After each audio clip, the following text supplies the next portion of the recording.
Reactor online. Sensors online. Weapons online. All systems nominal.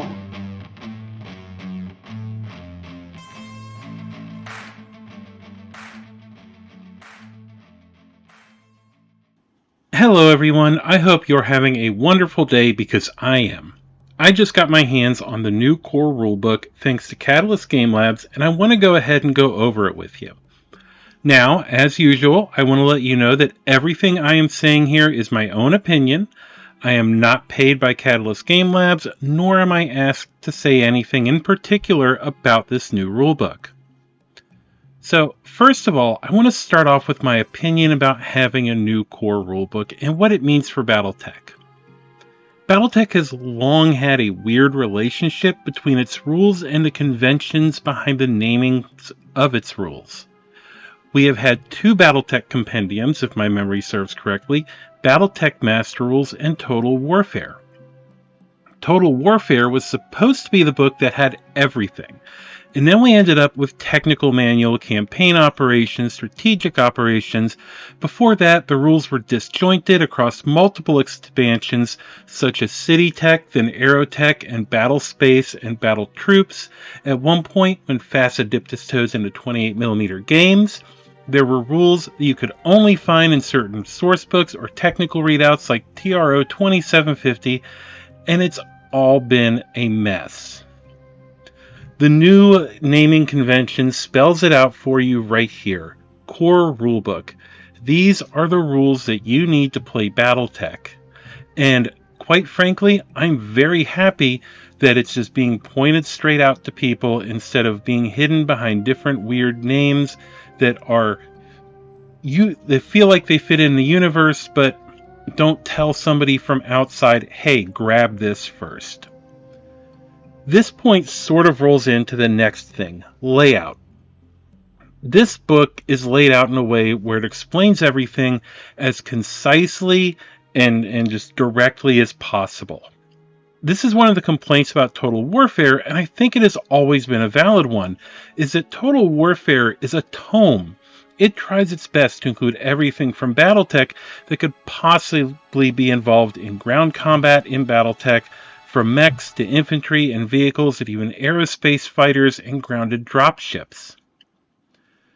Now, one of the things that I think people will notice here right off the bat is that the core rules are there to get you into a mech and get you into the game. The rules for everything else, well, they aren't there like they were in Total Warfare. Instead, the rulebook is built around the idea of using battlefield support assets for anything that isn't a mech. And I know this will be a sticking point for some people, but it has already been said in the past that eventually a new book, which has rules for things like infantry, vehicles, and so forth, will be put out. Until then, if you want to use the full rules for vehicles, infantry, and so on, you'll have to use the rules from Total Warfare. Personally, I'm sort of in favor of this. While yes, I do love some of the vehicles out there, and Hoberk battle armor can be a pain in the ass for an opponent to deal with from the rules from Total Warfare, the fact that this new core rulebook uses battlefield support system to make mechs feel more like the most powerful thing on the battlefield plays into the way the universe has always been presented to us. As far as other rules, I know there were a few which people were worried about or were anxious about, so let's go ahead and talk about them. First of all, floating criticals. These are an optional rules and aren't hardwired in, so both you and your opponent have to agree to using them. I have personally never been a big fan of floating crits, but they seem to be very popular with a lot of groups and even in some of the competitive circles for Classic, so I can see the appeal of them for some people. I'm glad they aren't considered the standard because that's something I definitely wouldn't have liked. Ammo explosions, yes, the dreaded ammo explosion rule changes. They are interesting once I read through them and kind of make sense once you take them all in. So ammo explosions are a little different now as they operate, well, differently, but not in a game-breaking way. If you have no case, an ammo explosion does 20 damage, and all but the heaviest mechs have more than 20 internal structure in a torso, If if it causes more than 20 damage, all the armor from an arm or a leg is just outright destroyed, and if in a torso location, all the back armor is destroyed. If you have case, you take a maximum of 10 damage, and if the ammo could have caused more than 10 damage, you lose a maximum of 10 points of armor on the location, with torsos taking that damage to their rear armor once again. If you have case 2, you take 1 point of structural damage and 10 damage to the armor, rear armor on torsos if the explosion could have done more than 1 damage, and there's also a -1 to the roll for the critical hit check, making it harder to cause a critical hit from an ammunition explosion. Damage still transfers without case, so if you have ammo in an arm that has no case, it will do a max of 20 internal damage. And if the mech has 10 structure, then 10 damage is going to spill over to that adjoining torso, and same goes for side torso to center torso. Also, as far as rule changes, autocannons now need 2 crits to destroy them. I think everybody liked this in the playtest. It's not a bad thing at all. I don't think there was any drama over it, and it didn't change. C3 and ECM have new interactions than they used to, which is interesting. Now, instead of ECM outright blocking C3, it causes interference if a unit with C3 is in the bubble. So if you are using targeting data from a unit in an ECM bubble, there is a +1 to your 2 hit number, and if you get a master computer inside the ECM bubble, every unit in the network has a +1 for using target data from any other unit in the network, because it has to pass through that ECM unit. This is going to be one we need to watch and see how it plays out in the next year or so. I feel like this new way that they interact is going to be, well, like I guess keep saying here, interesting. C3's always been underutilized because ECM could just block it if ECM was in the way. So if you were just in a straight line between the 2 units, you had an ECM unit, it would just block it. So you could have C3 units feeling like they were essentially wasted points for that network. And it was really easy to block the network if you knew what you were doing. But because of how C3I works, it interacts the same way. And in the past, sometimes the only way to reliably counter C3I was to get units inside the bubble anyway, to shut them down so you could target it without repercussions from the other units. And to be fair, the way C3I works with its interconnectivity, there was usually somebody at a closer range bracket or closer range to you than the person shooting at you anyway. I feel like in trying to correct an issue, they may have made it worse in a different way. So I think it's something that might get errated in the future. Like I said, it's something that, we're going to have to watch.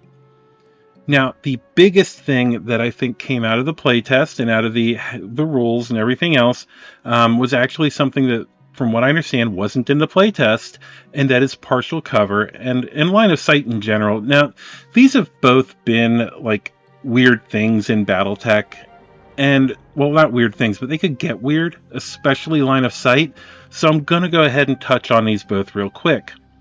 First of all, partial cover. This was a hot topic in the community because it was rumored that partial cover would not be negated by elevation, meaning that there was no point in gaining higher elevation than your opponent because you couldn't negate that partial cover. This is not the case. If the attacker is higher than the defender, it negates partial cover, which means there are still times that taking the high ground is a fully legitimate tactic, even though it could skyline you and get you attacked by everything else. Second, line of sight. I have played many games where line of sight, because of intervening terrain, would be brought into question. I worded that weirdly. Anyway, so there is a page that everyone in this book needs to put some kind of tab on. It is page 58. It has the most straightforward explanation of how something like woods would intervene in line of sight between an attacker and defender. Though, if you imagine a level 2 hill in place of the woods, it works perfectly for that too. Another great addition is the appendices. These are used to explain either units that work a little differently than bipedal mechs, as well as what would normally be thought of as frequently asked questions. There are 5 appendices labeled A through E. A is tripod mechs, B is quad mechs. Paul, it says quads in the rulebook now. C is super heavy mechs. D is common misconceptions, similar to what you would expect from an FAQ. And E is the developer's notes. I appreciate the rules for these special units being tucked into their own little sections, as in Total Warfare, sometimes finding certain rules regarding non-biped units could be a total pain in the ass, and if I recall correctly, it didn't even have the rules for tripods or super heavies in it. Another area I want to cover involves movement and initiative. I know initiative is the first thing in the game, but here it's kind of near the end, so. Anywho, I lost my spot. There we are. First of all, immobile units don't count for initiative, which is nice that they're not initiative sinks anymore. Next, the way initiative is handled, it is front-loaded, which means that if you have unequal numbers of units, the player with more units moves more units per one that the other player has until you reach 1-to-1. They have included charts for this, which once again is wonderful. This book is full of charts. They are magnificent. Also, if you want a way to balance out initiative more, there's an initiative die optional rule. The short version of how it works is that every time you lose initiative, you gain a 1 on a die.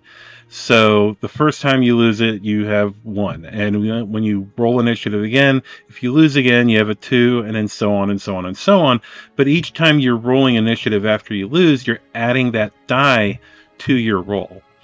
So I feel like that could actually be a really good thing, and I kind of wish it was a standard rule, because it helps to keep having situations where if somebody just has really hot dice on their initiative rolls, you don't end up playing from behind the initiative, which can create a pretty bad player experience. I've dealt with it in the past. I also played against others who it happened to them. And it can just be really rough if you are constantly losing initiative in the game and having to make those hard decisions, and your opponent doesn't have to deal with it as much. And of course, the final thing I want to mention is the charts. The book is chock full of them, and they are very informative. You have your classic charts like attack modifiers, hit locations, and so on, but you also have a chart that covers critical hits and lets you easily know what the effect of certain components such as actuators and life support do when they're hit, meaning you don't have to look at fine print or reference page number and read through a paragraph to find the thing you're looking for. These new charts and diagrams in this rulebook are some of the best I've ever seen, and being someone who has played mostly Alpha Strike over the past 5 years, I find them really helpful for getting reacquainted with just BattleTech. As far as pertinent information for getting your hands on this rulebook, it will be available in Dead Tree and digital format. Physical price for the book will be $49.99 and digital is $19.99 US dollars, The tentative release date is September 16th, and if you are going to Gen Con, it will be available at Gen Con from July 30th to August 2nd, if their supplies last that long.